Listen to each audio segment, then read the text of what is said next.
High সবাইকে good morning. কালকে তো আমরা দুজনে এখানে ঘুরতে আসছিলাম, তারপরে ভাবলাম আজকে আমার ছেলেকেও এখানে ঘুরতে নিয়ে আসি।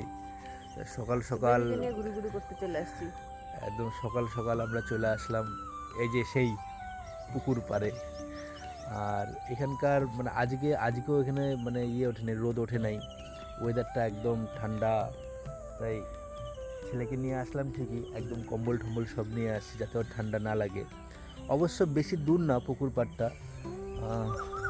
এখানে সামনেই, ওই সামনেই ওদের, এই যে এখানেই ওদের বাড়িটা, ওটার পেছনে।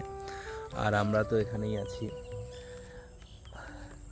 আর তপতি বলতেছে যে সকালবেলা তো আমি তো একটু পরে রান করতে যাব ওই ওয়েটটা কমানোর জন্য। তাই বলতেছে আগে চলো তিনজনে মিলে এখানে একটু হাঁটাহাঁটি করি, তারপরে তুমি যাও। সে ঠিকই আছে, 7টার পরে গেলেও কোনো ব্যাপার না। এরাম ও বমি করছে গো।